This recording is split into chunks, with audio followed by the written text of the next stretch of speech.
জান্নাতে যাওয়ার চাবি কারো কাছে নাই, কোনো মানুষের কাছে নাই। অনেক নারীদেরকে ভোটে নামিয়েছে। এটা তাদের ভালো মানে কি বলবো, তাদের ওই জয়লাভ করার জন্য।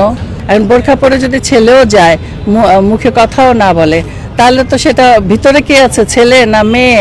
যে ওর দাড়িপাল্লা আসলে আমাদের ঘর থেকে বের হতে দেবে না, কর্মজীবী মহিলা থাকবে না। শুটিং তো বাদই দিলাম, শুটিং তো আমরা করতেই পারবো না, আমাদের তো গলাটা কাটিয়ে ফেলাইব। তো এরকম কথাও তো আমরা শুনছি। তো আমরা যদি শুটিং না করতে পারি, আমরা তাহলে খাবো কি? এটা তো আমার পেশা। তো এই জন্য কারো প্রোপাগান্ডায় কান দেবেন না। কে কি বললো আমরা এটা শুনি না। আমাদের মনের ভিতরে যেটা আছে সেটাই আমরা, ধানের শীষে ভোট চাই, ধানের শীষেই ভোট দেব। জান্নাতে যাওয়ার চাবি কারো কাছে নাই, কোনো মানুষের কাছে নাই। এটা আছে আল্লাহর কাছে। আমি যদি ভালো কাজ করি আমি জান্নাতে যাব, খারাপ কাজ করলে আমি দোজখে যাব। হ্যাঁ, তো এটাই স্বাভাবিক। এটার মাপকাঠি নাই, এটা বলারও কোনো দরকার নাই। এটা আমরা শুনলেও আমাদের পাপ হবে। জান্নাত উপরে, সেটা আল্লাহর কাছে, আল্লাহই জানে কে জান্নাতে যাবে কি যাবে না, এটা মানুষের হাতে নাই। হ্যাঁ, এটা আমি সেদিন দেখলাম ফেসবুকে যে অনেক মেয়েরা বোরখা পরে বের হয়েছে।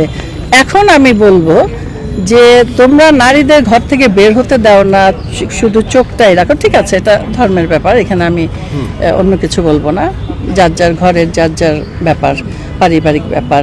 কিন্তু এই যে নারীদেরকেও তো তারা মাঠে নামিয়েছে, তাই না? এই ভোট চাওয়ার জন্য অনেক অনেক মানে পুরা বোরখা পরা অনেক নারীদেরকে ভোটে নামিয়েছে। এটা তাদের ভালো মানে কি বলবো, তাদের ওই জয়লাভ করার জন্য তারা মাঠে নামিয়েছে। এটা ভোটের জন্য মাঠে নামিয়েছে, তা না হলে তো নামাতো না। ওই বোরখা পরে বুথে যাবে, বোরখা চেঞ্জ করে যাবে। এখন বোরখা পরে যদি ছেলেও যায়, মুখে কথাও না বলে, তাহলে তো সেটা ভিতরে কে আছে, ছেলে না মেয়ে? কে বা একজনই বারবার যাচ্ছে বোরখা চেঞ্জ করে।